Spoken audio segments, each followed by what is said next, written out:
dándoles la bienvenida a este nuevo ciclo, a este tercero encuentro de los 4 que tenemos previstos en la coordinación y en nuestro convenio de FAM con la Asociación Argentina de Derecho Procesal. Aquí tenemos a Daniela Fuentes desde Santa Fe, Luciano, buenas tardes. También está Claudia Jacuzzi, buenas tardes. Nos saludan desde Santa Fe, Mariel Rodríguez Ocampo, Claudia Pérez Grepo, te saluda desde Formosa, muy buenas tardes Claudia.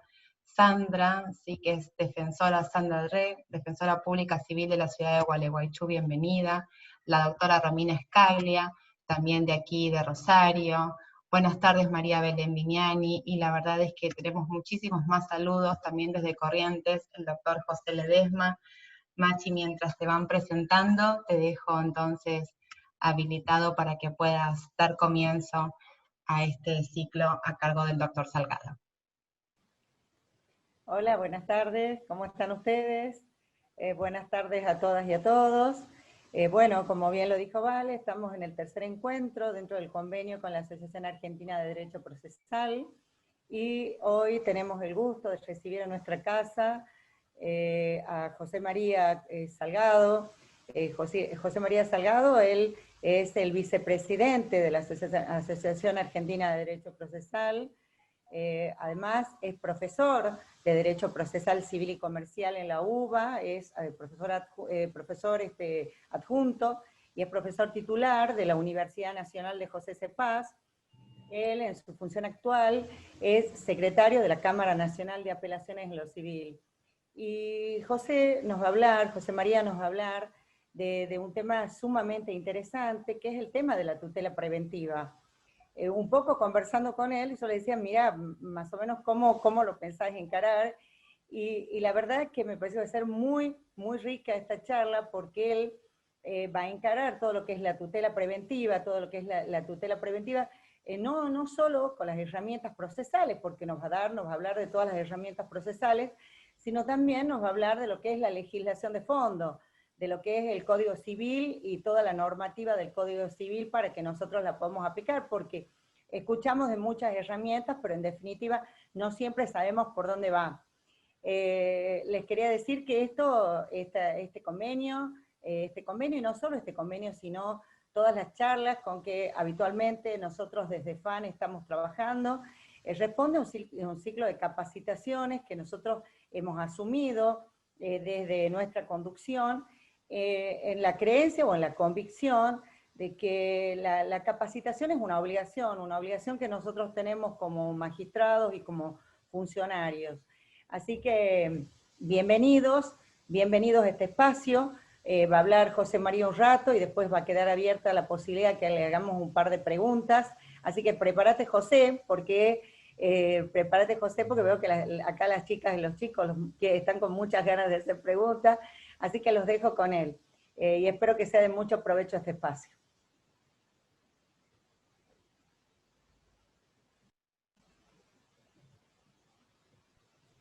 Ahora sí, ahora me escuchan. Perfecto. Decía que muchas gracias, que buenas tardes a todos, a todas. Veo muchos amigos, colegas, maestros, compañeros de la cátedra, en fin, de la Asociación Argentina de Derecho Procesal también, de los jóvenes procesalistas, y eso solo en las ventanas que tengo delante. Gracias por la presentación. En general me gustan las presentaciones breves, no para hacerme el humilde, sino para no despertar muchas expectativas en lo que voy a decir. Así que si logro decir algo interesante, ya habré cumplido. Para la Asociación Argentina de Derecho Procesal es verdaderamente un gusto y para mí un honor esta invitación. Y me acuerdo el año pasado cuando estuvimos en la sede de la FAM para firmar el convenio, y bueno, creo que tenemos muchas cosas en común, muchos espacios para trabajar, así que esto lo celebro, tanto el asociativismo como el interés en lo que es el derecho, y justamente creo que las dos asociaciones están enfocadas en esto de trabajar en un mejor servicio de justicia, y bueno, estas reuniones, estos intercambios de ideas son fundamentales para poder avanzar en ese sendero. Y un poco esta tarde preparando la charla y bueno, para hablar de esto que es la tutela preventiva, digamos, más allá de presentar los distintos aspectos que yo considero que están incluidos, me quería centrar justamente en algo que se vincula mucho con el servicio de justicia, que son los obstáculos. Los obstáculos, digamos, las dificultades que ha tenido la tutela preventiva a lo largo del tiempo, en su implementación, en su uso, en su llegada en definitiva del texto de la ley, tanto sustancial como procesal, a la gente que es el destinatario, el que viene a pedir respuestas a la jurisdicción. Y bueno, digamos, más allá de describir un poco cada uno de estos instrumentos, siempre voy a tratar de enfocarme en eso para que todos podamos evaluar realmente digamos, el trato, si es justificado o no, porque muchos de esos obstáculos fueron superados, y voy a terminar hacia el final, antes de que ustedes me hagan notar cuán equivocado estaba en todo lo que dije con sus preguntas, con obviamente la estrella de este tema, que es la regulación del Código Civil y Comercial, que se han cumplido 5 años de su sanción, que, digamos, estoy hablando del artículo 1710 y siguientes, y su uso, ¿no? Porque son, por lo menos en los aspectos procesales de esos artículos, estamos frente a 2, 3 artículos, pero que tienen mucho hilo para tirar, ahí hay muchas cosas para analizar, desde un artículo que habla de que el juez podrá de oficio o pedido de parte dictar en forma provisoria o definitiva en el marco de una sentencia, es decir, todo eso merece un trabajo interpretativo, así como la legitimación, para ver en qué sentido se puede usar sin violar ningún tipo de principio o garantía constitucional, y además que sea útil, porque obviamente si se legisló para... Pero bueno, no quiero ir al final sin empezar a transitar esta historia, y dentro de lo que es, digamos, cuando a mí la sensación que me da cuando leo a los maestros en estos temas, tanto Rojas, que tuvo la primera charla, y que en un punto en esto, cuando él hablaba de menos es más, y de las regulaciones que se están haciendo, como Falcón, como Peirano, que se ha trabajado mucho estos temas, y Camín, Kerarasi, digamos, en general lo que siento es que necesitamos una brújula. ¿Por qué una brújula? Porque hay serios problemas lingüísticos y de clasificaciones para saber de qué estamos hablando. Necesitamos primero tener un lenguaje común que nos permita establecer a qué nos estamos refiriendo. Y esto lo digo porque yo considero que dentro de lo que es la tutela preventiva tenemos tanto lo cautelar como lo definitivo, y dentro de lo que son las medidas cautelares vamos a encontrar superposición de conceptos que quizás nos lleven a discusiones y a veces estemos hablando de lo mismo. Entonces, en ese sentido lo digo. Y esto no sé si pasa tanto cuando estamos hablando ya de lo que son, para mí también parte de lo que es la tutela preventiva, que son los distintos institutos procesales, desde lo que podría ser la condena de futuro en el marco del juicio de desalojo, como el juicio de amparo, la acción declarativa, algún aspecto de la tutela colectiva, la tutela ambiental, y finalmente, obviamente, lo que me refería del Código Civil y Comercial en el artículo 1710 y siguientes. De modo que un poco lo que les propongo es trazar este recorrido para ver en qué medida nos ayuda a no volver a cometer errores y a abrir justamente y brindar con esta nueva herramienta, bueno, nueva, ya tiene 5 años, pero poder utilizarla con mayor facilidad. Vean, en lo referido a lo que es las medidas cautelares, quizá mi visión sea un poco clásica, pero encuentro que, por lo menos en los textos de Calamandrei, aunque ya son de 1936, hay muchas respuestas, y obviamente que es una valla alta a superar, pero hay que superarla en la medida de que esto nos traiga soluciones. Por ejemplo, encontramos, y cuando hablaba de la brújula, de autores que hablan de tutela anticipada, de cautela material, de jurisdicción anticipatoria. Claro, esto es netamente preventivo, porque yo puedo evitar que un daño que ya se sufrió se agrave, o que justamente el daño no se llegue a concretar, si la jurisdicción actúa aún en sede cautelar, por ejemplo, dando una medida de provisión de innovar, o una genérica, o la que fuere, que impida que una situación que está, digamos, gestándose, llegue digamos, a generar un daño. Claramente, estas también, digamos, si yo lo nombraba al Código Civil y Comercial como la estrella, quizás sea por lo novedoso, pero digo, sin todo el esquema, sin toda la utilización del sistema de medidas cautelares, quizá también sea muy difícil lograr esos objetivos. Ahora, miren esto, ¿no? Más allá de otras dificultades. Tanto la ley 26.854, que son las medidas cautelares contra el Estado, como el proyecto de Código Procesal Civil y Comercial de la Nación, que está presentado desde fines del año pasado en el Congreso, incorporan, como si esto significara una evolución, el traslado previo al dictado de una medida cautelar. Claro, y acá es para hacerse realmente preguntas. Yo no digo que, por ejemplo, en los casos en que el Estado es demandado, no sea posible un traslado previo, en tanto la urgencia de las circunstancias lo permitan, porque quizá se pueda lograr una medida cautelar más acorde a las necesidades y generando menos perjuicios al Estado, en ese caso.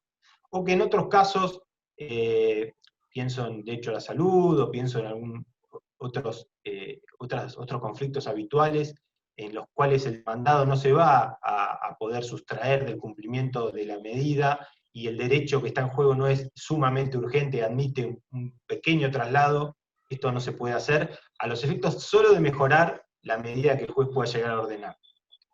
Ahora, de ninguna manera esto puede ser un principio. Entonces, acá ya creo que se está modificando un poco el eje. Y que, digamos, atrás de esto, y por algo lo nombré a Calamandrei, hay un concepto que es, ¿de qué estoy hablando cuando hablo de verosimilitud del derecho? Digamos, ¿qué es la verosimilitud del derecho?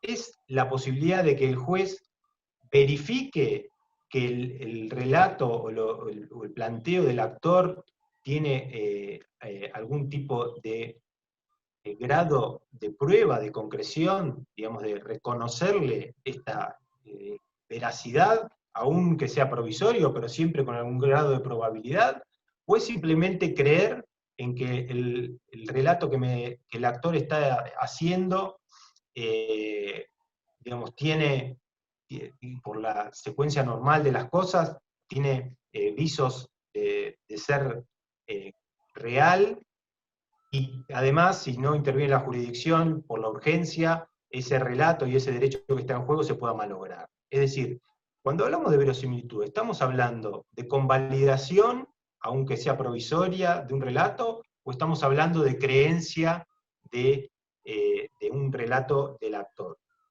Digo esto por varios motivos. Uno es que cuando se traduce la obra, cuando Calamandrei traduce del alemán, perdón, el concepto, en el alemán, esa palabra que no voy a repetir porque no sé alemán, tiene dos acepciones, y la más común en alemán es la de probabilidad, y la menos común es la de verosimilitud. Pero dicho esto y hecha esta salvedad, lo que cabe preguntarse es si hay posibilidades de validar ese relato en sede cautelar. ¿Y por qué también me hago esta pregunta cuando me tengo que poner a pensar en los obstáculos que puede tener la tutela preventiva? Porque así como están esta secuencia digamos, que todo nace obviamente de algo que hablaba en la primera charla Jorge Rojas, que es el caso de Camacho Acosta, y sus lecturas posibles, en esa coincidencia entre la pretensión de fondo y la petición cautelar. digo, así como todos los autores, todos maestros míos, ¿no? Digamos, indiscutidos en el ámbito procesal, en sus obras clasifican las distintas tutelas, también en los requisitos que exigen para conceder las tutelas, hacen variantes. Y desde ahí es que me hago esta pregunta de qué estamos hablando cuando hablamos de verosimilitud.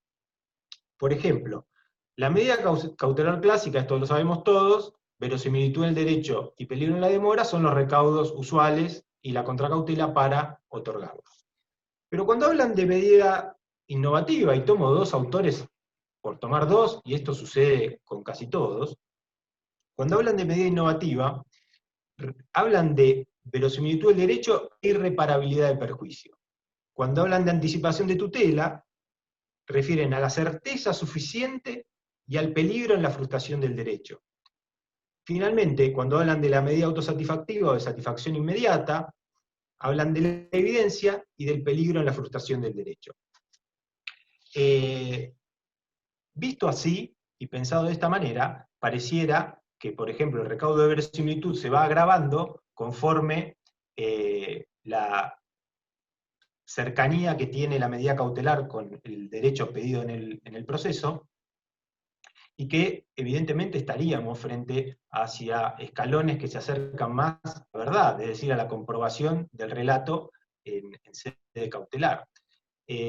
Claro, esto que está en todos los libros, si yo lo contrapongo con digamos, la certeza que tiene el juez cuando dicta sentencia, y tomándolo esto dentro del marco del proceso como un mecanismo de conocimiento, como un mecanismo epistémico, y tengo ciertas dificultades para validar y para decir que hay certeza, o hay más evidencia, o hay certeza suficiente en las medidas cautelares. Porque yo lo que creo, primero es que el relato, digamos, que va a validar el actor en el marco del proceso, para obtener los resultados, las consecuencias jurídicas que está pidiendo, digamos, va a atravesar la etapa de prueba. Y siempre, esto es un trabajo que escribí ya hace varios años, y ahí sostenía que, digamos, el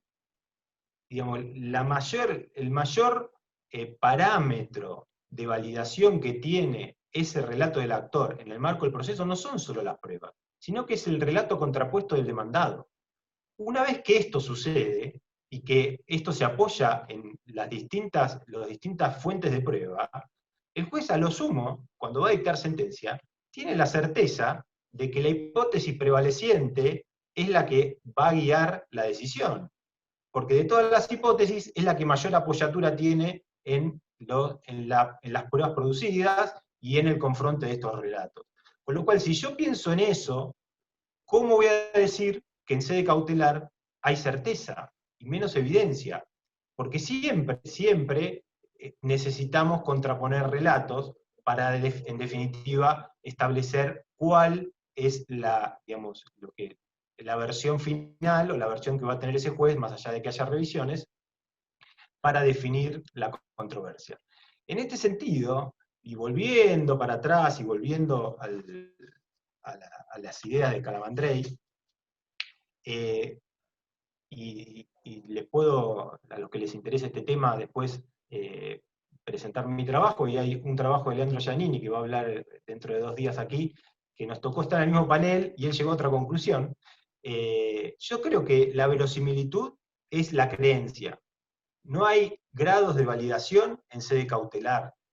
Entonces, porque esto es parte de la dinámica de que lo que voy a ordenar es provisorio, lo puedo revisar en todo tiempo y puedo volver para atrás. Con lo cual, digamos, las construcciones que se han hecho en torno a este tema, siempre, digamos, Palacio en esto fue bastante claro, y decía, no hay que buscar la cuarta rueda de triciclo, con las 3 que tenemos funciona bien. Porque él lo que decía es que dentro de lo que es la verosimilitud, también hay mayor o menor exigencia, pero siempre en términos de credibilidad del relato de la persona que la viene a presentar. Y en ese sentido yo, digamos, la lectura que tengo, crítica, digamos, desde ya lo normativo lo habló Jorge Rojas en la primera reunión, desde el uso que se hace en los tribunales, es que cada vez que leo o que se me refiere en una resolución que la especie cautelar que están solicitando es una cautela material, una tutela anticipada, y que esto requiere certeza suficiente, no es que lo están diciendo para conceder la medida. En general lo leo en el sentido de que esto es lo que falta, y como esto falta, no se concede la medida. Por eso vuelvo, digamos, en aras a que la tutela preventiva sea lo más eficaz posible, en que las medidas cautelares, o lo que es lo cautelar, que forma una gran parte de lo preventivo, yo diría, parafraseando lo que ya dijo Peirano en algún momento, entre lo urgente y lo preventivo, o lo urgente y lo cautelar, que dentro de lo preventivo todo es urgente, pero en general todo lo urgente sí es cautelar o preventivo, que debiéramos quedarnos con lo clásico, por lo menos en este punto, aunque trabajemos, aunque pongamos el acento en claro, en que yo recuerdo cuando fui alumno en la universidad, que en la clase, no estoy seguro si era de derecho procesal o de otra materia, me dijeron que la medida cautelar no podía coincidir con el derecho de fondo, sencillamente, y que en esos casos tenía que ser rechazada. Claro, en eso sí hemos evolucionado mucho. No sé si tanto como para saltar la valla de Calamandrei, porque yo siempre cuento que en el libro Calamandrei hablaba de lo que pasó en un centro nocturno de París, cuando el dueño decidió pintar los frisos, las paredes, él dice sátiras y ninfas, y lo hizo, y el pintor no se le ocurrió mejor idea que caracterizar a estas personas que tenían poca ropa con personajes conocidos de la época de París de ese entonces, y el día de la inauguración, una de las personas que estaba pintada en las paredes asistió. Claro. Pero claro, cuando uno lee a Calamandrei ahí no le preocupaba en lo más mínimo la coincidencia, porque, digamos, la persona que se vio reflejada en la pared fue a hacer un juicio y pidió que se tape el friso en tanto duraba ese proceso. Y Calamandrei, la preocupación más grande que tenía era que esa medida cautelar no estaba tipificada en la ley. Nada más, no le generaba ningún tipo de problema que hubiera coincidencia entre la pretensión de fondo y la petición cautelar. Ahora, después, tampoco nos generaba este problema a nosotros el tema de la suspensión de los efectos del acto administrativo, cuando esto también desde hace mucho es así y se ordena, pero sí, hasta que no tuvimos Camacho Acosta y no se empezó a trabajar desde la doctrina, yo creo que en ese sentido favorablemente, en habilitar estas vías de protección, nos costaba mucho obtener una medida como la que obtuvo Camacho Acosta, como la que obtuvo Pardo en su momento, y tantas otras que ahora sí son mucho más comunes, ¿no? Entonces, dentro de lo que es la tutela preventiva, un primer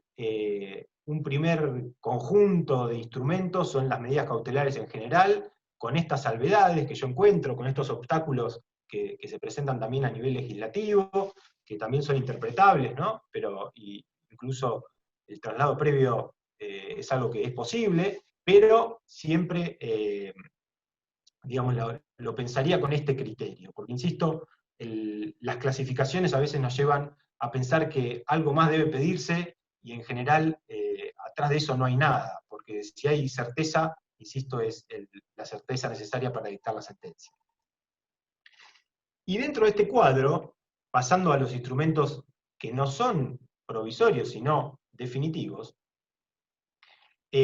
hay, digamos, siempre la posibilidad de que en cada uno de ellos se planteen las medidas cautelares, pero además distintas herramientas, que algunas bastante tradicionales en nuestro derecho, como por ejemplo, que no voy a detenerme demasiado, pero el tema de la condena de futuro, o la sentencia con plazo pendiente de operatividad, como la llamaba mi padre en el juicio de desalojo, es un ejemplo, digamos, que está ahí desde siempre, con el cual se podía, ante un temor de incumplimiento, acudir para tener ya el día del vencimiento del contrato la orden de lanzamiento si la persona incumplía con el deber de devolver la tenencia de la cosa. Ahora, siempre se cita en este punto, y para esto lo tomo, el código alemán, la ZPO, y su artículo 259, que lo leo, porque me sirve de ejemplo para varias cosas de las cuales quiero hablar. Dice, la demanda para cumplimiento futuro puede ser interpuesta, además de los casos de otros artículos previos, cuando sea justificado el temor, basándose en las circunstancias de que el deudor no cumplirá la prestación en tiempo.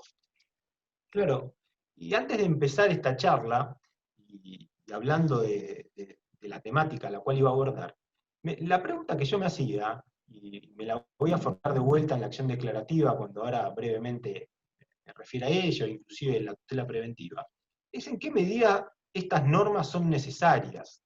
Digo, son necesarias más desde el punto de vista psicológico, desde el punto de vista del aliento de la jurisdicción, del aliento del operador a tomar este tipo de caminos, que desde lo que sería la defensa jurisdiccional o la tutela jurisdiccional preventiva de los derechos. Digo, y voy a tomar el caso del 322 como ejemplo. Cuando uno lo analiza, cuando habla de la acción declarativa de certeza y en su esquema vinculado al control de constitucionalidad. Miren, cuando el juez controla en el marco de un caso o controversia la constitucionalidad de una norma, no hace más que aplicar un esquema de razonamiento que todos hemos estudiado, que es la prevalencia o digamos, el caso de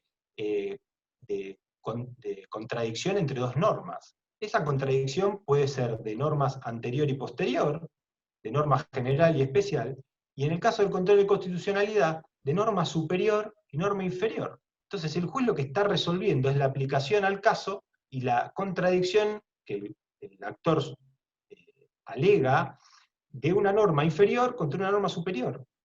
Y para esto no es necesario ningún tipo de acción. De hecho, una de las críticas que se le hace al 322 es que se lo enuncie como acción, porque ya, digamos, los que venimos del derecho procesal sabemos lo que es el derecho de acción, lo hemos estudiado la evolución, hasta saber que es un derecho de acceso a la jurisdicción, pero no hay más acciones romanas. Y esto también es una crítica que uno le podría hacer, ya para ir resumiendo algunos temas, a la tutela preventiva, que también está calificada en el Código Civil y Comercial como una acción preventiva. Y no es una acción, es una pretensión preventiva. Y esto ya es bueno señalarlo desde ahora. Y dentro, digamos, para quedarme unos minutos en lo que son las acciones declarativas, ya que empecé a hablar de ellas, digamos, ahí hay un vínculo muy estrecho en lo preventivo entre la preventiva y el amparo, ¿no?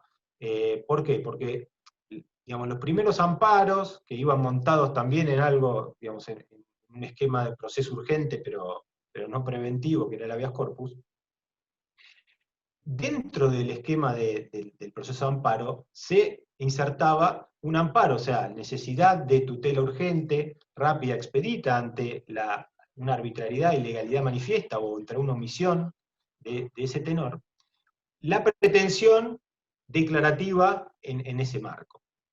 Entonces, la vida de ambos institutos, por lo menos en lo que es el derecho procesal constitucional, fue mucho tiempo de la mano.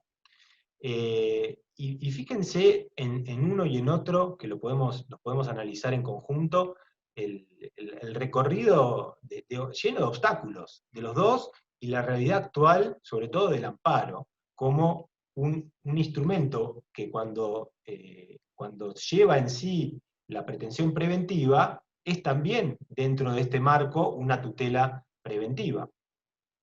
Primero, digamos, les recomiendo la lectura de un revisionismo histórico, si quieren, del contexto en el cual CIR y COT fueron dictados, porque eso no lo podemos desconocer de ningún modo cuando hablamos sobre todo de lo que son los fallos de la Corte, el contexto histórico, político y social de la Argentina. Hay un trabajo muy bueno de Alejandro Verdaguer, en el Tratado de Procesal Constitucional de Enrique Falcón, que habla de todo esto, de las circunstancias históricas de Siri y de Cot. Porque están montados en lo que era la antinomia que tenemos hasta el día de hoy de peronismo-antiperonismo. Es decir, los 10 años de la corte peronista, Perón antes había sacado a los jueces de la corte, vino la revolución llamada Libertadora y sacó a los jueces que había puesto Perón.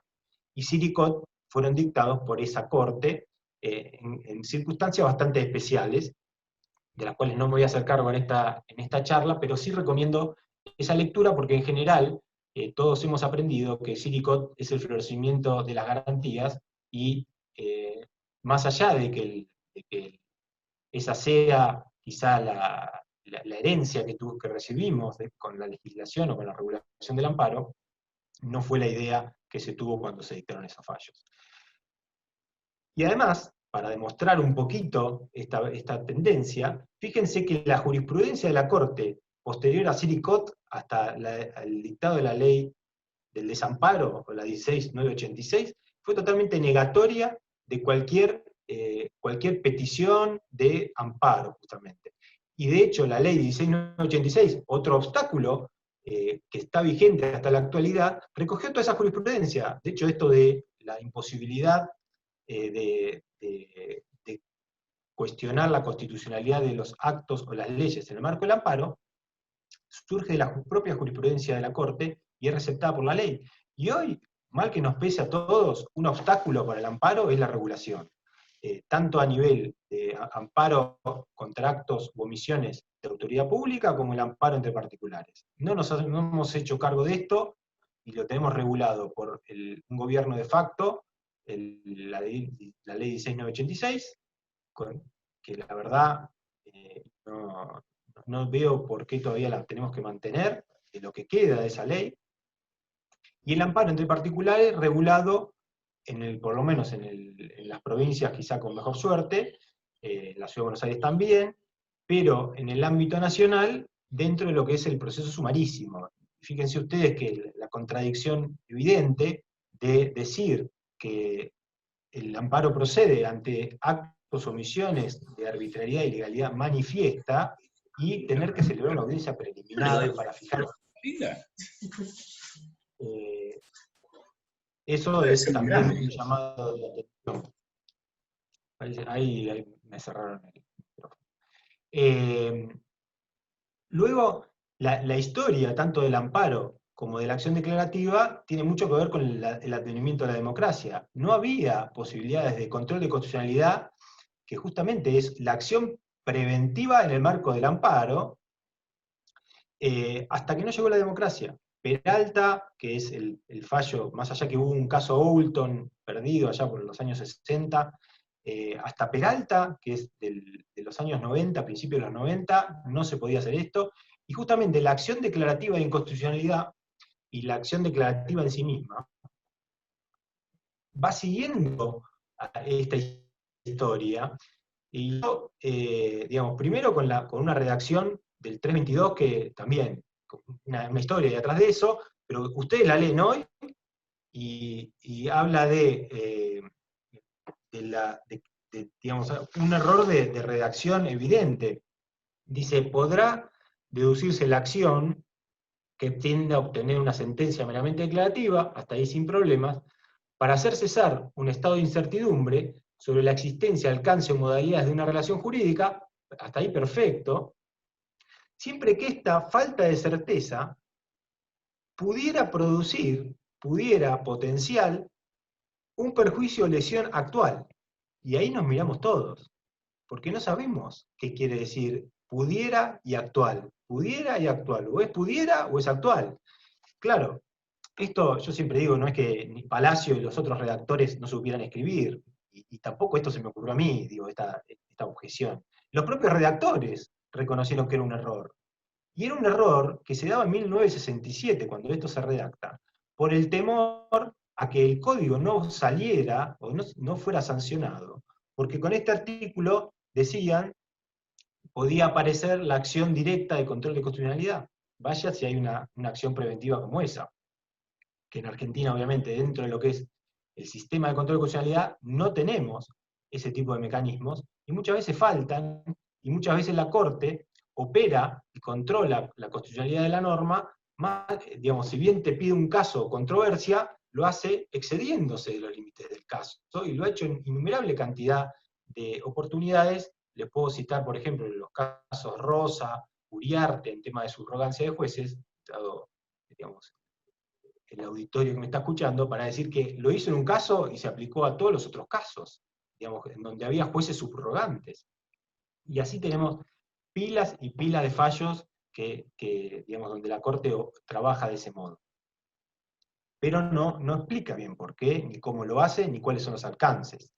Digo, este era un obstáculo que recién, digamos, la acción declarativa tuvo la posibilidad de tener operatividad cierta a partir de 1985, y esto también coincide con el advenimiento de la democracia. Y fue en el caso Santiago del Estero con YPF. Claro, ¿qué pasaba desde los primeros planteos de este tema, que digamos, lo traemos del principio de los años 60 hasta ese momento? Que la Corte no admitía la tutela preventiva, por lo menos declarativa, porque decía que no estaba regulada, al principio, después apareció el 322, decía que violaba la división de poderes, decía que existía, en el caso de que se exigiera el control de constitucionalidad de una norma, que las leyes tenían presunción de validez, es decir, se escudaban distintos elementos, y sobre todo decía que no había caso si no había pretensión de condena. Recién en Santiago del Estero con YPF se hizo cargo la Corte de lo evidente, y digo lo evidente porque era algo que no podía desconocer la Corte de ninguna manera, porque ya en 1973 hay un dictamen del procurador que es Marquardt, donde el dictamen es buenísimo. Pasa que el fallo, digamos, eso nunca llegó a ser un fallo, porque vino abstracto antes de que pudiera expedirse la Corte, y ahí el procurador explica toda la historia en Estados Unidos, explica cómo tiene que operar en el marco de una relación jurídica, y que esto no resultaba violatorio de la división de poderes, bueno, todo lo que ya sabemos.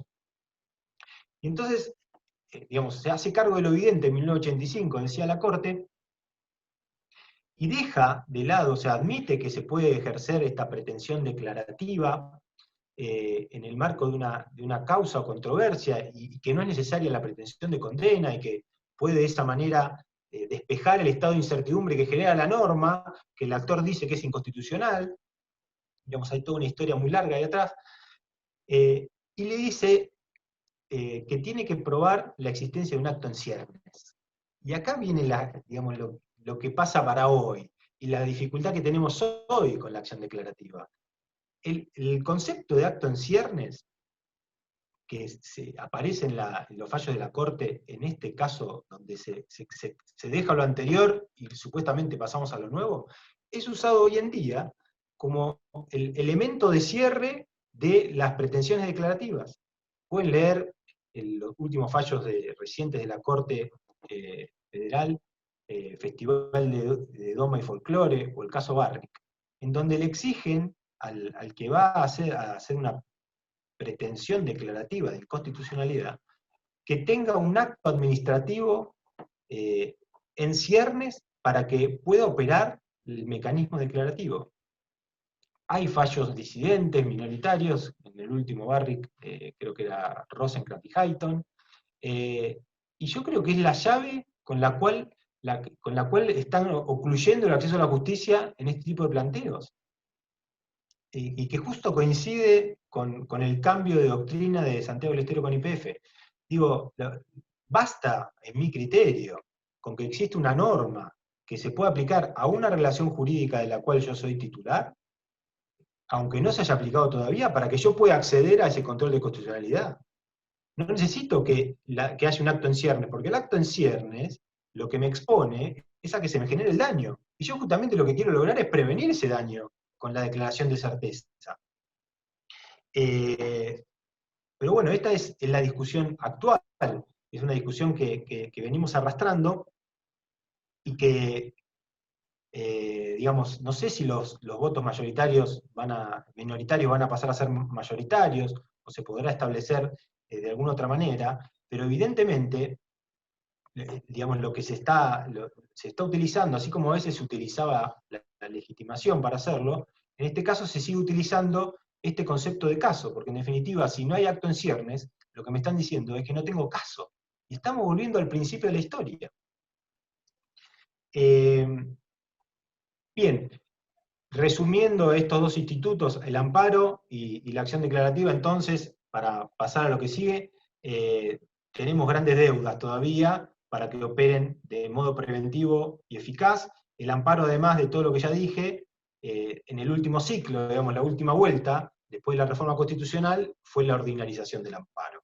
Es decir, cuando en el 2002 miraron los ahorristas para atrás, a ver qué herramienta tenían a mano para tratar de recobrar los ahorros que habían quedado atrapados en los bancos, miraron, ¿y qué encontraron? Peralta. ¿Y para qué sirvió? Para que haya 300.000 amparos iguales.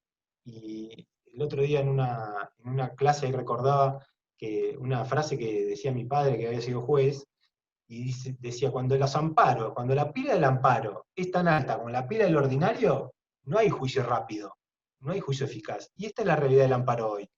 Un proceso que, primero, no tiene un sistema adecuado desde lo procesal, y segundo, que está ordinarizado. Entonces, dentro del amparo, que parece ya un juicio ordinario, sobre todo en amparo de salud, funcionan las medidas cautelares. Y ahí volvemos a la discusión que planteaba antes sobre en qué casos proceden o no las cautelares. Tampoco tenemos muy discutido todavía para qué vamos a usar el amparo, porque digamos, si es para la tutela de derechos constitucionales, hay algo que es claro, todos los derechos son constitucionales. No hay ningún derecho que no tenga anclaje en la Constitución o en las convenciones.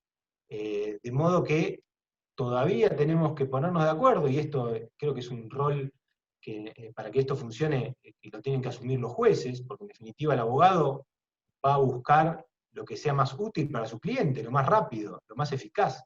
El que tiene que saber si el conflicto lo va a poder resolver rápidamente es el juez. Entonces, la canilla o el grifo para abrir o cerrar la posibilidad del amparo es de los jueces.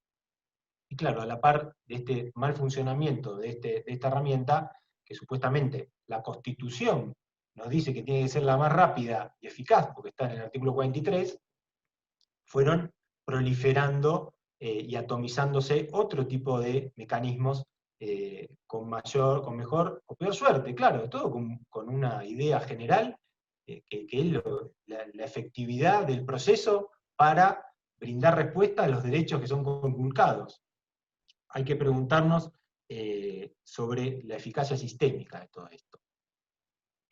Me gustaría llegar al análisis de la tutela preventiva como está regulada en el Código Civil y Comercial, que la tenía por acá porque acá está, mencionando algo que pasa actualmente en la Corte, y que es la tutela de los derechos de incidencia colectiva, que viene pegada a lo que es el amparo, y tiene que ver para mí con lo que es la regulación de esta función preventiva del daño. Miren, para hacerlo muy breve, yo esto también lo he trabajado mucho, pero muy brevemente, desde que se reformó la Constitución en el 94 y que esto se instaló, la tutela de los derechos de incidencia colectiva en el párrafo segundo del 43, tuvimos muchas discusiones y todas tendientes a que esto no opere. Primero, pensando que era un amparo colectivo, y después discutiendo prácticamente 20 años sobre la legitimación procesal. Hasta que la Corte finalmente, creo que muy bien, nos empezó a hablar de la legitimación extraordinaria, que ahora, cuando hable del Código Civil, voy a hacer hincapié un poco en esto, como un mecanismo distinto de legitimación. Superado esto, tenemos otra dificultad, digamos, en todas estas que les estoy marcando, que es común al amparo, que es común a la acción declarativa, y es la deficiencia legislativa del tema. Ya 26 años sin ley. La Corte montándose en una especie de legislador, con un activismo marcado, excediendo sus funciones en mi criterio, pero de modo legítimo, porque, digamos, más preavisos Al Congreso no le puede hacer, para que el Congreso se ocupe de lo que se tiene que ocupar, y de alguna manera hay que dar respuestas, creo que eso es siempre lo primordial. Y con el reglamento de actuación. Hasta ahí todo lo bueno que hizo la Corte. Luego, en esta última etapa, también hay un mecanismo de oclusión y de utilizar la legitimación nuevamente como cierre de la defensa de los derechos en ciencia colectiva, que algunas veces pueden ser reparatorios, resarcitorios, pero muchas veces son preventivos, sobre todo en lo que hace al medio ambiente. Y le doy como ejemplo, así sucintamente, lo que pasó en los fallos Abarca y Cepis.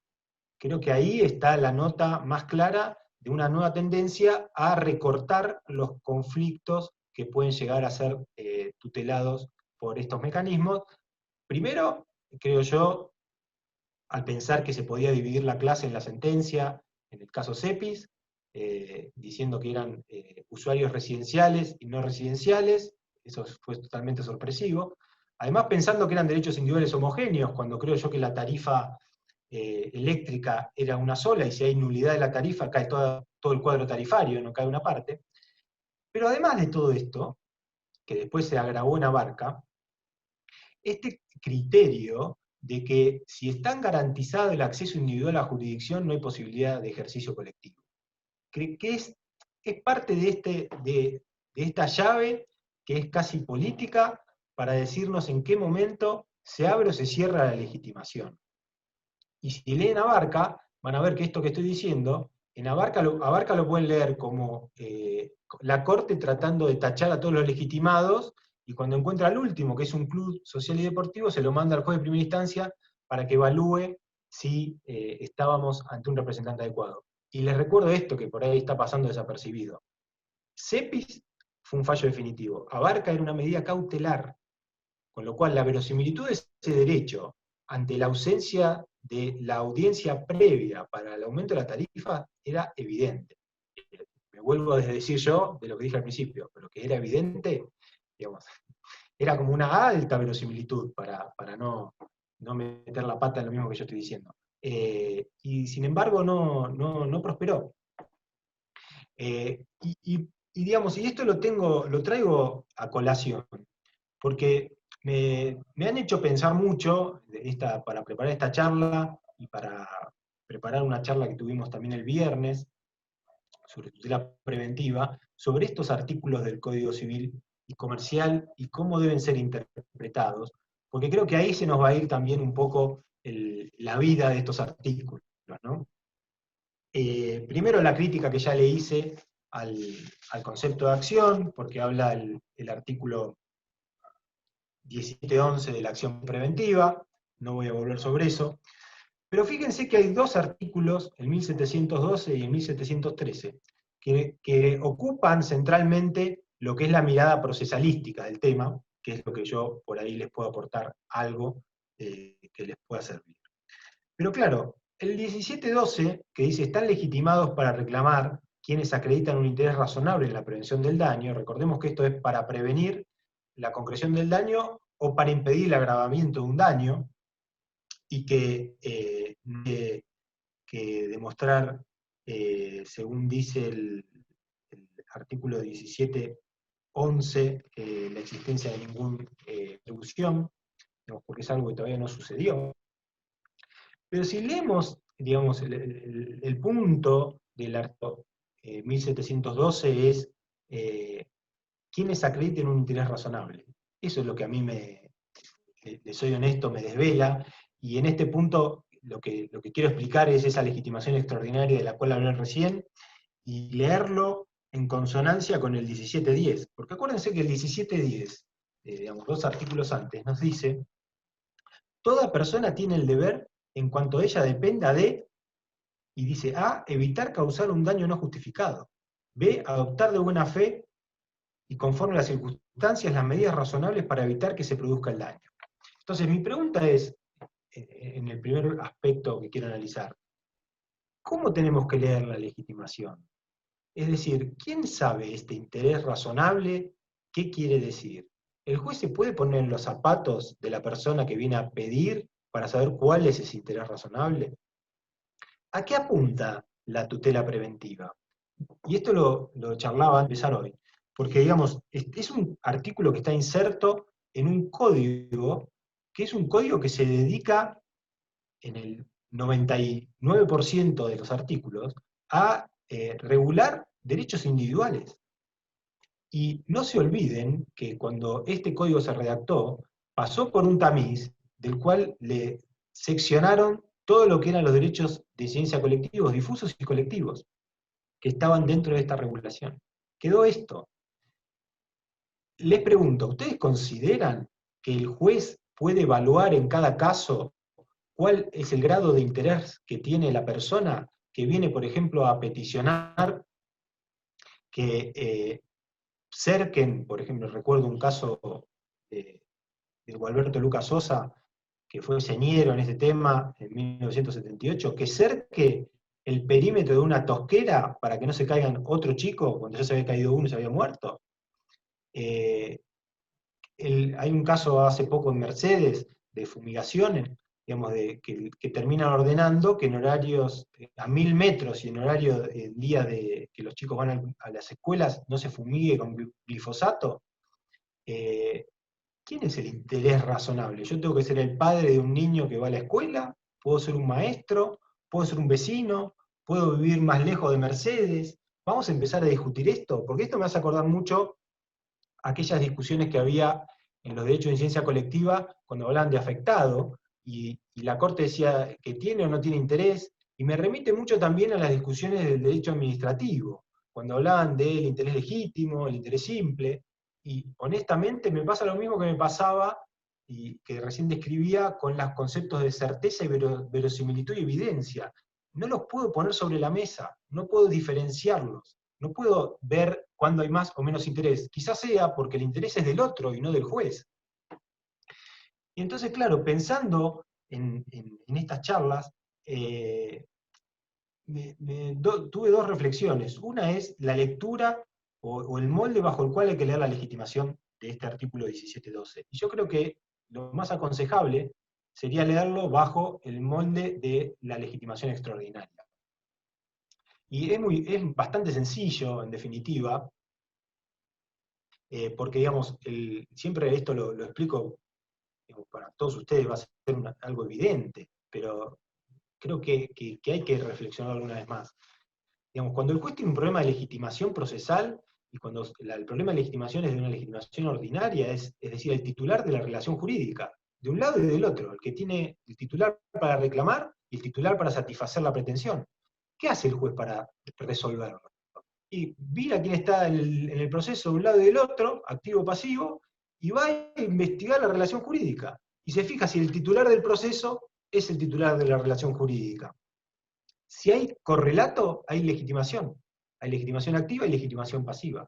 Esa es la legitimación ordinaria. Claro, la Corte, en el marco de los derechos de ciencia colectiva, y esto pasa en otros institutos del derecho, como por ejemplo la legitimación pasiva de las compañías de seguro en los accidentes de autos, digamos, que no tienen vínculo directo con la víctima, o en el ejercicio del control de constitucionalidad concentrado, y en otros supuestos, en donde la legitimación no está dada por la titularidad del derecho, que es lo que se denomina ordinaria, sino por una legitimación extraordinaria que está dada por la ley. Es decir, el juez, para verificar la legitimación, no tiene que ir a la relación jurídica, tiene que ir a la ley y fijarse si es la ley la que habilita al sujeto para hacer ese planteo. Básicamente, digamos, lo que nosotros conocemos y estudiamos en el derecho romano y en el derecho comparado, inclusive en el habeas corpus, como acciones populares, en realidad, son legitimaciones populares, porque la ley habilita a cualquier persona a hacer ese planteo. Entonces mi propuesta, como lectura de este artículo, es que este interés razonable tenga que estar dado por una legitimación extraordinaria, y que no le pongamos digamos, a los jueces a discutir si hay o no hay interés, si la persona vive a una cuadra del basural, o vive a 3 cuadras, o ya por vivir a 15 no tiene interés razonable. Me parece volver a criterios de bastante difícil convalidación y bastante difícil examen por parte de los justiciables. Lógicamente, digamos, pasando a la segunda cuestión, cuando uno habla, por ejemplo, de acciones populares, el habeas corpus, si se quiere, la legitimación popular del habeas corpus, está dada para ciertas actividades, es decir, controlar o verificar las condiciones de detención de una persona, y en otros casos para algo bastante específico como era en el derecho antiguo. Esta parece ser en mi criterio, en mi lectura, que algunos pueden no compartir, parece ser un instituto bastante amplio porque es para prevenir el agravamiento o la concreción de cualquier daño. Entonces yo también me vuelvo a preguntar en qué medida la norma era necesaria, pero obviamente que aplaudo que haya sido legislada porque nos da esta posibilidad de ampliar los horizontes, sobre todo porque todavía seguimos muy apegados a esto de los límites impuestos por las leyes para algunas cosas, cuando los límites tienen que ser los derechos, no las leyes procesales.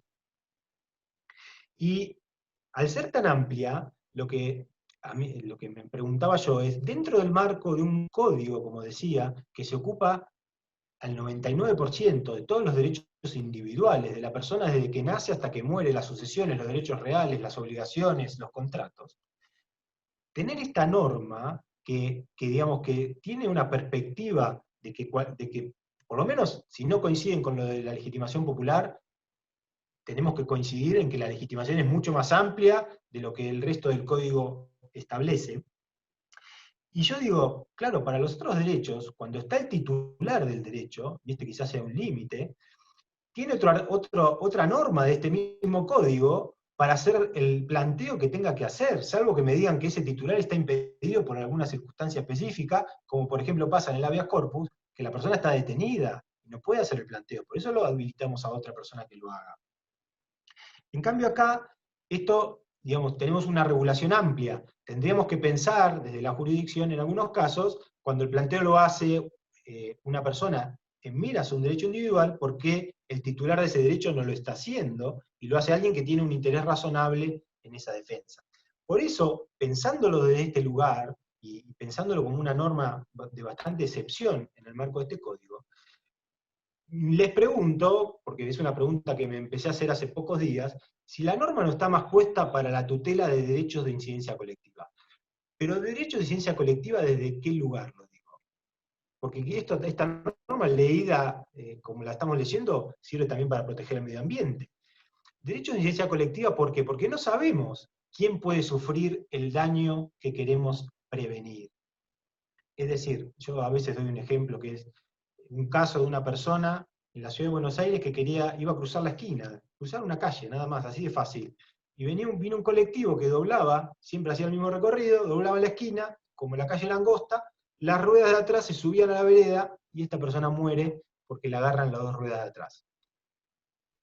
Bien, no sabemos quién va a ser la próxima persona que se pare en esa esquina, pero sí sabemos que si cambiamos el recorrido de ese colectivo o ponemos alguna defensa en esa esquina, es probable que ese daño, que fue gravísimo, no vuelva a suceder. Lo cual estamos tutelando intereses de cualquier persona que se vea en el futuro en esas mismas circunstancias. Y estos intereses son generales, no son específicos. Porque digo, si fueran específicos, es probable que este mismo código, en otro apartado, en otra norma, tenga una tutela para la defensa individual de esos derechos.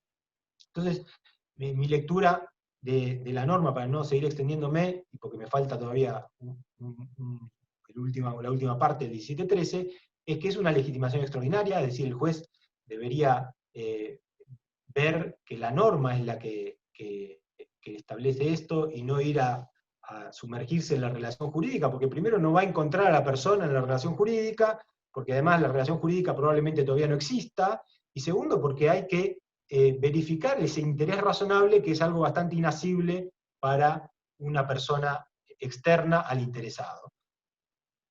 Y al margen de eso, también creo que más sirve para tutelas generales que para tutelas específicas, o tutelas de derechos individuales particularizados. No quiero ser terminante con esto porque admito que puede haber supuestos en los cuales el interesado, por algún motivo, no pudiera acudir a la jurisdicción, y con esta norma también haríamos esa defensa siempre que esto se justifique, quizá. Y el siguiente artículo, que yo también creo que merece algún tipo de mención, es esto de que la sentencia que admite la acción, en este caso para mí sería pretensión preventiva, debe disponer, y acá vienen los conflictos, a pedido de parte o de oficio, en forma definitiva, provisoria, definitiva y sentencia, o provisoria y sentencia. Digamos, en general aprendimos que en la sentencia todo era definitivo, nada era provisorio. Pero bueno, acá la norma nos pone ante esta disquisición. Claro, digamos, y yo creo que hay una lectura de esta norma que tiene que ser acorde a la Constitución, a los tratados internacionales. No podemos violar el derecho de defensa, no podemos violar el derecho a ser oído. Y entonces, claro, me pongo a pensar, por poner un ejemplo, que nos explique estas distintas situaciones. Digo, si volvemos al caso de la línea de colectivo, digamos, la discusión estaría dada entre los herederos de la víctima, la línea de colectivos, la aseguradora. Ahora, ¿qué pasa si el juez, aunque nadie se lo pida, decide en la sentencia, advirtiendo que esto se da todo el tiempo, porque el colectivo tiene una longitud que no le permite doblar, decide ordenarle, por ejemplo, al gobierno de la Ciudad de Buenos Aires que ponga en la esquina un cantero de concreto para evitar que el colectivo pueda subirse y que genere nuevos daños? O le obliga a la línea a cambiar el recorrido. Claro, lo que yo sostengo es que estas decisiones, que están avaladas por esta norma, no pueden ser nunca definitivas, porque el gobierno de la Ciudad de Buenos Aires, que es al que le estamos imponiendo una obligación, no fue parte de la discusión. Entonces, en algún lugar, en otro proceso, puede querer llevar a discutir esa obligación de hacer que el juez le está imponiendo, que quizá hasta sea una imposición provisoria en un primer proceso, que derive en un segundo proceso, y no hablo de este caso, sino de algún otro, en un segundo proceso que incluso tramite ante otro juez, porque la competencia con el gobierno de la Ciudad de Buenos Aires quizá no sea la misma que la competencia en donde esto se ordenó.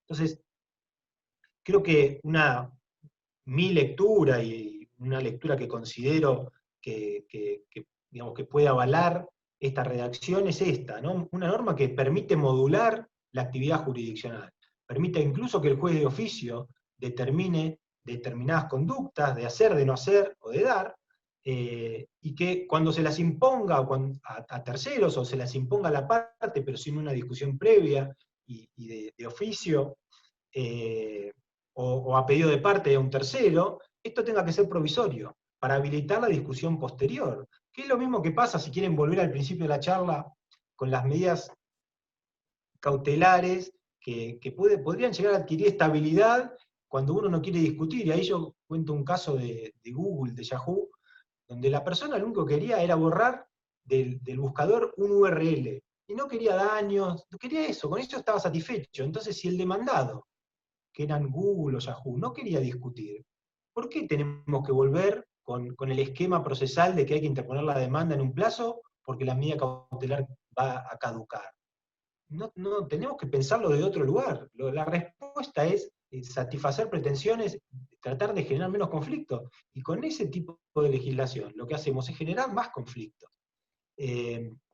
Entonces, digamos, de esa mirada sistémica es que les propongo, los provoco quizá para que pensemos tanto en la legitimación como en la utilización que le estamos dando a esta tutela preventiva del Código Civil, que creo yo que tiene mucha potencialidad por esta modulación posible, y que puede ser muy útil para el uso jurisdiccional sobre todo, porque los jueces, yo creo, todo el tiempo toman conocimiento de estas circunstancias y de situaciones que se reiteran y que llegan con un caso, pero quizá a raíz de conocerlo en un primer caso puedan evitar nuevos casos de modo preventivo.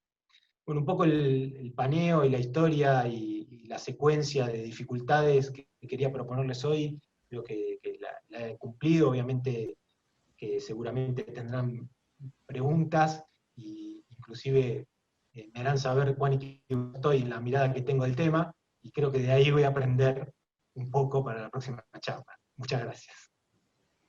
Bueno, muchas gracias, José María, ha estado muy claro. De todas maneras, te cuento que ya hay preguntas en el chat, así que, bueno, te agradecemos porque está muy, muy linda, realmente muy amplia y abarcativa como vos querías, porque esa es la conversación que hemos tenido previa, no solo de los instrumentos procesales, sino también de los instrumentos sustanciales y los procesales que tiene la ley de fondo, así que la verdad que muy bueno. Vale y Silvina creo que están ahí para que arranquen con las preguntas. Veo varias ahí, nada más que no leo tan bien.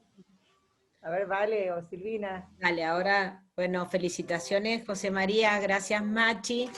José María, perdón que no estuve al comienzo, pero es que estaba saliendo de una clase y ya no la podía postergar más. Así que, bueno, me encantó tu charla, realmente nos dejaste pensando, ¿no? Y más, bueno, nosotros, viste que en Mendoza tenemos una regulación complicada ahora, que nos hace más difícil entender este tema. Creo que, mirá qué interesante, te hago esta reflexión que hace Pedro Modura, que me parece que como que cierra un poco lo que vos has querido transmitir. Dice, cuando la pretensión protege derechos de incidencia colectiva, uy, se me fue. A ver, para. Dice, cuando la pretensión protege derechos de incidencia colectiva, la legitimación adecuada es más amplia, lo razonable apunta al objeto que se persigue. Hay que relacionar la pretensión preventiva con el 14 inciso B y 240 del Código Civil y Comercial. Felicitaciones, bueno, José María, por la exposición. Bueno, me parece que es muy interesante tu mirada, que estas normas tienen más coherencia con los derechos de incidencia colectiva, como dicen. Me parece que cierra, cierra más, gracias. ¿no? Y lo de la legitimación y También el caso también me encanta. también a Pedro, que es un asiduo concurrente a todas las actividades de la ADP por lo menos. Y bueno, es para discutirlo. Yo, o sea, soy honesto, es algo que me obligaron a pensarlo más, en realidad. Fíjense, yo el tema de los derechos de incidencia colectiva lo estudio hace muchos años, y nunca me había puesto a sacar la norma o a hacer este mapeo de la norma, dónde está y para qué sirve. Y la verdad que son ideas que digamos, las quiero compartir también para escuchar miradas, porque ayer justamente Marina Panigadi me mandó un fallo, y bueno, obviamente que hay tantas normas como interpretaciones de esta norma que puede haber. Con esto, por eso no quiero ser ni terminante, ni mucho menos, sino solo, primero, digamos, la idea general era marcar las idas, avances, retrocesos y oclusiones que hemos tenido en materia preventiva con otros institutos y otras dificultades que todavía existen, están dando vueltas, para que no nos sucediera en este campo. Y además porque este campo también se superpone, porque se superpone evidentemente con lo ambiental, se superpone con los mecanismos de consumo, con lo colectivo, y bueno, y ustedes con lo cautelar, y ustedes me dirán, digamos, lo han usado aplicado, o por ahí tienen una interpretación.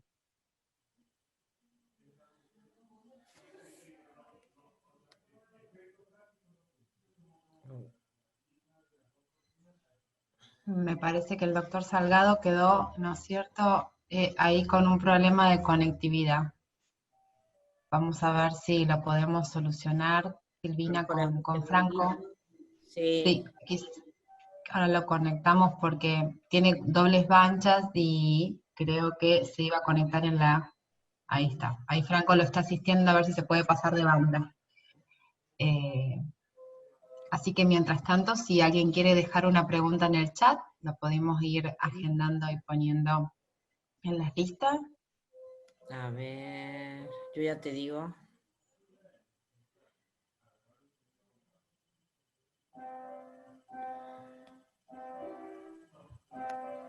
También aprovecho para decir que quienes necesiten certificado de la charla tienen que solicitarlo en el mismo mail que hicieron la inscripción, o sea, en el de cursos.fam@gmail.com. Y a partir de mañana también esta conferencia va a estar subida a la página web, perdón, a la página de YouTube, a nuestro canal de YouTube de FAM. Y ahí creo que logramos restablecer la conexión con el doctor Salgado. Volvió José María. Bienvenido, Sí, José María, de nuevo. Necesito Ya nos había una hablado, incluso hemos- acción preventiva para la conexión a internet. ¿Viste? Te podemos ayudar, claro. Sí, no, sí. Por suerte se cortó cuando ya había terminado, y ahora esperemos que dure hasta que terminen las preguntas.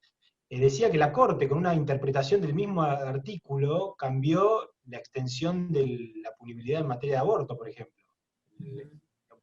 Y el artículo es el mismo 100 años después. Claro, la interpretación juega mucho el contexto histórico y político en el cual se hace. Así que y está la misma ahí, digamos, no había ninguna diferencia. Bueno, también acá tenemos agradecimientos de Fabiana Cano, que dice muchas gracias, muy interesante el planteo, de Manuel Saldi, felicitaciones, gracias por la claridad expositiva, doctor Salgado, de Graciela Vigilanti, muy buena disertación, gracias por los aportes, de María Belén Vigliani, también felicitaciones, muy clara la exposición, de Leandro Fretes, felicitaciones, muy claro, Mónica Analia Navarro, muy interesante exposición. O sea, José María, vas a tener que volver. Muy clara la exposición y propuestas de Daniela de Lourdes Fuentes, de Gabriela Macaroni, muy buena mirada. De Eugenia Gómez, también excelente, José María. Bueno, no sé si Vale ves más. No, exactamente, Silvi, la verdad que más que consultas, felicitaciones, exacto.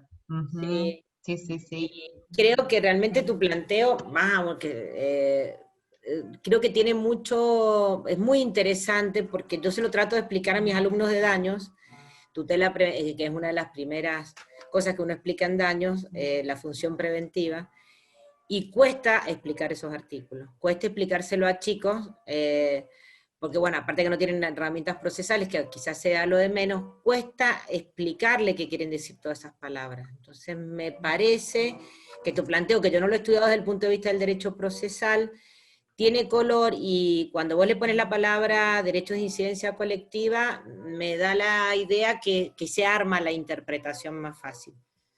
Sí, te soy sincero. Así que, sí. Tenía miedo de vincular el tema del siguiente lugar. Yo empecé a estudiar el derecho de incidencia colectiva en el 2000, por ahí 2001, y fueron muchos años, bueno, hasta que escribí un montón, y bueno, mientras estudiaba otros temas, pero tenía miedo siempre de que me pase lo que le pasó al Quijote, que tanto leía novelas de caballería que al final confundía los molinos con gigantes. Entonces, tenía eso, digo, no estaré viendo algo que no es, por eso siempre compartirlo y exponerlo a las críticas es lo que en definitiva me va a enriquecer a mí, para saber si estoy viendo molinos o estoy viendo gigantes. Sí. Yo lo veo más por esto y esta idea del código en sí nos está tutelando derechos individuales. Y esta norma es como distinta a las otras normas que están en el código. De hecho, es una norma, más allá de algunas notas de derecho sustancial, muchas notas de derecho procesal, ¿no? Sí. Sí, también, acordate que en el código no es la única norma que está, que quedó descolgada cuando sacaron los derechos de incidencia colectiva. También tenés el exceso de punición y demás, que viste que cuesta buscarle también una vuelta, que bueno, que por ahí se la encontramos, pero Yo especulaba que cuando lo quisieron sacar, pusieron en el buscador derechos colectivos, a los artículos, y como no está escrito, quedó. Quedó ahí. Entonces, bueno, no, creo que es interesante, ¿no? Que para estudiarle y volver a debatirme, lo lindo de estos encuentros es justamente eso, ¿no? generar... Mi miedo más grande es que digamos, que pase lo que está pasando con el acto en ciernes, que pase lo que pasaba con la legitimación, es que se cierren los planteos diciéndole usted no tiene un interés suficiente para la legitimación. Entonces, claro, ahí, si las cuestiones pasan por ahí, creo que no aprendimos nada, porque no me parece que ese sea el objetivo. Me parece que es abierto algo cuando quizá la norma, si decía, no sé, alguna otra redacción, porque yo en esto reconozco que estoy proponiendo una lectura del interés razonable, y que otro me puede venir a decir, no, el interés razonable es otra cosa, es subjetivo y no es extraordinario. Digamos, lo admito que esto puede suceder, pero bueno, siempre me parecieron que esas lecturas desde que se hacían en general del derecho administrativo, llevados al derecho procesal, nunca las podía tamizar adecuadamente o generarme algún tipo de criterio que pudiera ser aplicado en los distintos casos. Entonces, claro, cuando lo leo y lo leo y lo leo, y quiero salir de ahí. Esta es honestamente mi postura. Sí, muy buena, y bueno, y todo lo de legitimación y caso también, realmente por ahí lo que has escrito sobre eso es como la lectura obligada cuando uno está, ¿no?, con una acción colectiva. Es más, comentábamos con Vale una acción que estamos haciendo desde la asociación nuestra de Mendoza, como que fuiste la cita obligada, y la fiscal civil con la que hablaba me decía, tenés que leer a José María Salgado, no lo tenés que consultar, porque me marcó todo lo que vos ibas diciendo de la legitimación y el caso, y o sea que verás que tus palabras por ahí no son en vano, ¿no? Que bueno, te agradezco. Se ve que llegan, invitaron a se mis amigos en charlan, eso. y fue, mira, me hacías acordar la charla que tuve con ella cuando me marcaba lo que tenía que ver en la legitimación. Y me marcó perfectamente tus trabajos y exactamente tu interpretación, como que es la que siguen, ¿no?, mucho las fiscalías civiles acá en Mendoza. Bueno, les agradezco a vos las palabras y a la fiscalía. Sí, que también se llaman Silvinas. Así que sí, así que bueno, bárbaro, me encanta. Y no sé si hay alguna, acá mira, Emanuel Saldi, que también es mendocino, que es relator de la Suprema Corte, dice, no, pero para que tenemos muchos mensajes ahora. Bueno, Romina Scaglia te dice, gracias, excelente exposición y muy buenos cuestionamientos que nos motivan y animan en nuestra función. Sería interesante tener acceso al trabajo que publicó y ofreció al principio de la exposición. José María, necesitamos tu trabajo. Sí, cómo no, eso no sé cómo quieren hacer, Dale. pero Sí, están se a lo mandás a disposición. los francos o a Vale o a mí, y nosotros lo mandamos. Bueno, y Emanuel Saldi dice, sería una interpretación sistémica la propuesta por el doctor Salgado y también finalista, que se entiende con los nuevos antecedentes de la sanción del nuevo Código Civil y Comercial, que aporte una solución que fluya y cuadra sin forzar argumentos. Leandro Fretes, que también creo que es mendocino, no los he traído a propósito, coincide en la lectura. No, lo bueno es que, ya déjame pasar un aviso a los mendocinos, el año que viene, vacuna mediante, el Congreso Nacional de Derecho Procesal va a ser en Mendoza. Así Sí, los vamos a que, y esperar esto con estoy buenos mal. vinos. Sí. Claro. Sí, yo Está digo que previsto seguimos para en la septiembre. asociación, hicimos el año pasado en San Juan, el año que viene en Mendoza, y Lo 2 San Luis. años, o sea, el 2023 sería en Salta. Digo que seguimos la ruta del vino para Muy los bueno encuentros. eso, por los Sí. caminos del vino. Sí, Así que bueno, todos invitados. Leandro Fretes te dice, coincido en la lectura de aceptar las cautelares de tutela, aún en la coincidencia del objeto de la acción de fondo. ¿Dónde encontramos el límite? Dice. Qué buena pregunta. O sea, sería el límite a lo que el juez decida. Y bueno, Sí, la por eso, norma bueno, que tiene, aclaren ¿no? después del trabajo. Sí. La norma tiene algunos criterios que no los referí porque no eran exactamente vinculados a lo procesal, pero hasta donde yo leí, después dice, debe ponderar los criterios de menor restricción posible y de medio más idóneo para asegurar la eficacia en la obtención de la finalidad.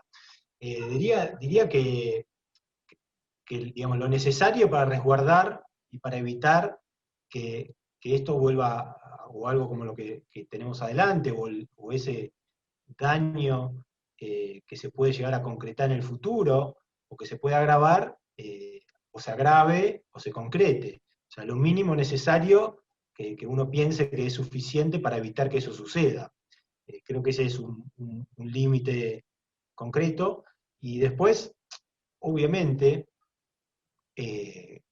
uno puede imponer, dice la misma norma, obligaciones de hacer, de no hacer, de dar, y en general la tendencia sería que el Estado también se haga cargo de estas acciones para no imponérselas a los particulares, solo en los casos en que no quede otra alternativa, aunque quizás los particulares también tengan que sufrir las consecuencias por ejemplo, en el caso de la línea colectivo, o le obligo al Estado a poner el hormigón, o le obligo al Estado y a la línea de colectivos a que cambien el recorrido. Digo como ejemplo, ¿no? Que se me ocurren, habría que, también es casuístico, pero creo que es como, digamos, como la intervención necesaria para lograr el objetivo, lo mínimo indispensable. Más que nada si esto no es algo discutido en el proceso, porque si ya discutido en el proceso y los sujetos que tienen que cumplir las obligaciones son parte, bueno, ahí ya tenemos otro tipo de amplitud también, ¿no? Exacto, sí, así creo que es. Vale, tenemos más preguntas por el canal de YouTube. Te iba a comentar eso, Silvi, que lo que hay es muchísimos saludos y felicitaciones también desde quienes siguieron la conferencia a través de YouTube. Así que creo que por aquí hemos dado ya por concluido las Lo preguntas. dejamos descansar a José María. Y Ujú, bueno, y recordar que nos queda la última charla de este ciclo, que sería el jueves con Leandro Giannini, que realmente viene a cuestionar la teoría de las cargas probatorias dinámicas de alguna manera. También hay unos trabajos excelentes de Leandro, y si quieren les pueden dar una leidita, hay uno en la ley que he publicado y después está en el último libro de Jordi, así que, bueno, si le dan una miradita antes, quizás sea más rica su exposición para el jueves. Y los esperamos este jueves, y gracias a todos por estar. Bueno, de nuevo disculpas del doctor Ariza, que también tenía muchísimos compromisos y no pudo estar aquí para compartirlo, él se lo perdió. Y así que bueno, nos vemos, gracias a los francos, gracias Vale de nuevo como siempre por estar, y bueno, infinitas gracias José María por venir. Me Esperamos. despido entonces, sí, el agradecido soy yo, la verdad que un auditorio de lujo, a profesores, maestros, amigos, ahí lo veo a Sergio Barberio, a Eugenia Gómez, se puso con otro nombre, Cecilia, en el Zoom, así que nada, muy agradecido, y a otros que no estoy viendo aquí. Muy agradecido por todo, por la paciencia que me tuvieron, y bueno, si sirvió para reflexionar y para que esto sea, digamos, el cometido de las charlas, yo me doy por cumplido, y no se pierdan el jueves la charla de Leandro, porque la verdad que el tema que él propone, la lectura que propone de las cargas y todo el tema de la revisión de la carga probatoria es muy interesante. Yo me acuerdo que lo escuché por primera vez a él hablar de este tema en el 2010, y a partir de ahí expliqué el tema del modo clásico y decía, miren que acá pasa este problema. Así que es muy interesante, sobre todo para estar atento y para que las soluciones también sean mejores en los tribunales, ¿no? Así que Así que muchas bueno, gracias. gracias José María de nuevo, y gracias a, bueno, a todos los participantes y a las participantes, que no sé, que no nos queremos ir, fíjate, pero bueno, hay que dejarte descansar, y bueno, nos vemos el jueves a las 18. Gracias, gracias José María, gracias a todos.